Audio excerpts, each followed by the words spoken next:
Dr. Abdul Wahid is the public face and British leader of a controversial Islamist movement which glorified the Hamas attacks and chanted for Jihad on the streets of London. He's also a long-time NHS GP doctor, at least for now. Today, the NHS in London confirmed it suspended Dr. Wahid after his controversial appearance on this show and the newspaper reports about him. Referring to the doctor by his legal name, a spokesman told us this morning, "We take any issues relating to professional conduct seriously and have procedures in place to make sure that individuals are fit to work in the NHS. We can confirm that Dr. Wahid Shaida has been suspended from the NHS primary care performers list." Well, last month, Dr. Wahid, under his other name, was brave enough to appear on Uncensored. Brave? You can judge for yourself how it went. 1,200 people were massacred, weren't they? I think 1,200 people were killed. Were they massacred? Yeah, they were killed. Right, by terrorists? They were killed by people who were resisting an occupation. And they're terrorists. Yeah, well, that's your view. It is my view. One man's terrorist is another man's freedom fighter. Have you never heard that?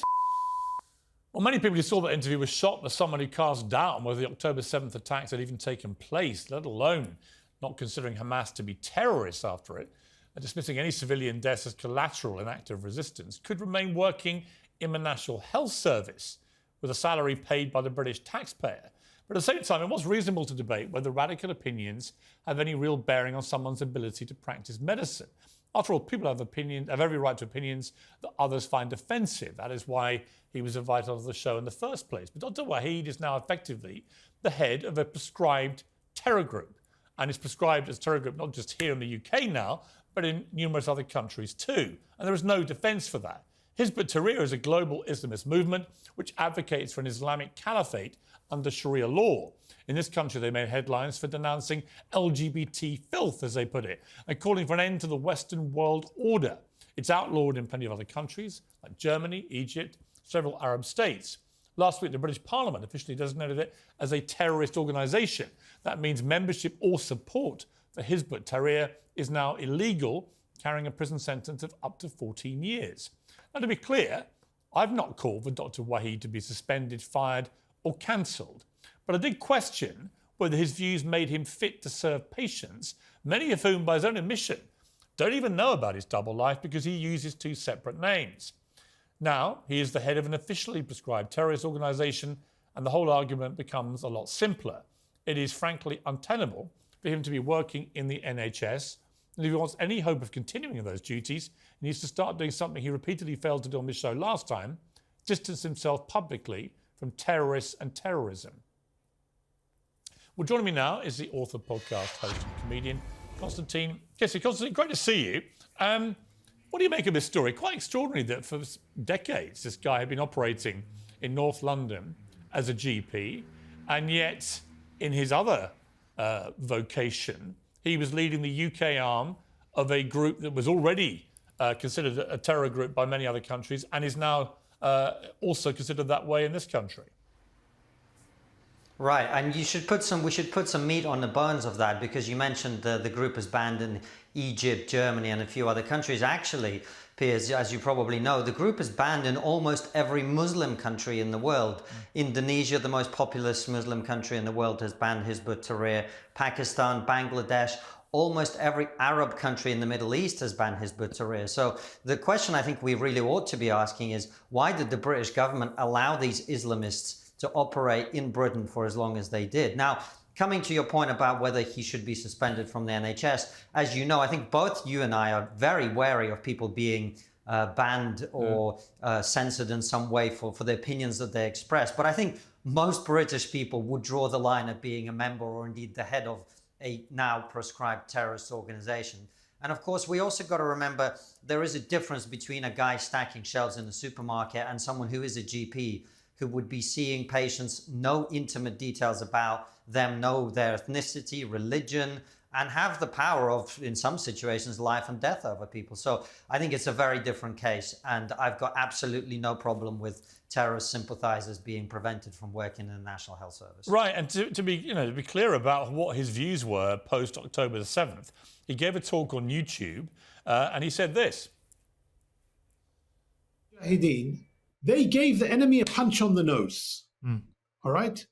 And And it's a very welcome punch on the nose. Welcome punch on the nose, which is 1,200 people, including at least 800 innocent civilians, including many children, women, being brutally murdered, raped, in some cases beheaded.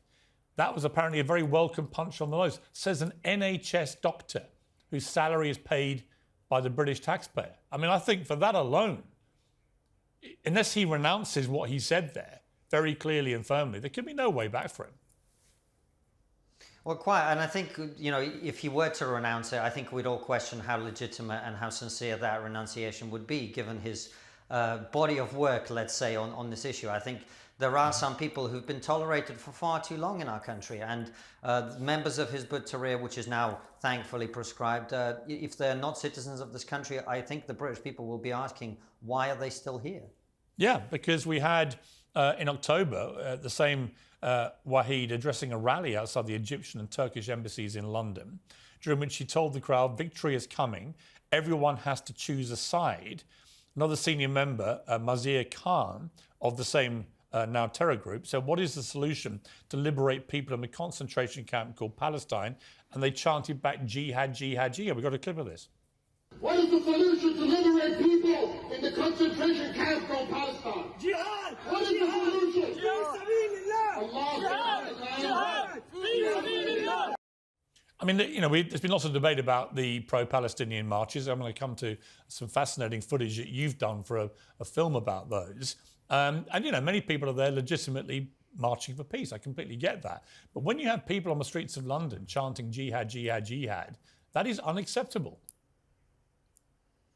And you will remember, Piers, that the Met Police shamefully, instead of dealing with those people under the law of this country, instead what they did is they said, well, jihad has many meanings, and essentially pretended not to understand what those people were calling for. But as you say, people have a right to protest. People should speak freely and express themselves. And by the way, I think actually, you know, you and I both take a lot of flack for so-called platforming people with the wrong opinions. I actually think this is a very good example of a situation in which allowing people to speak freely and express their horrific opinions in public is a method that allows them to express those opinions, and then for the public, frankly, to take a position on whether those people should be serving them in the public health service, should be in our country if they're not citizens of this country. And I actually think you've done a very good job, Piers, of bringing these people into the light and letting them hang themselves with their own rope. Yeah, I mean, people said that you exposed him and you've got him suspended. No, he exposed himself by expressing very firmly his own views, which were supportive of Hamas, which is a prescribed terror group in this country. So that was in itself illegal, actually, what he was doing. And now he is the head of an organisation that's just been designated as a terror group, and that is also illegal. So there's a lot of crime being committed here by this NHS doctor. Never mind anything else. I didn't expose that. He was doing it himself.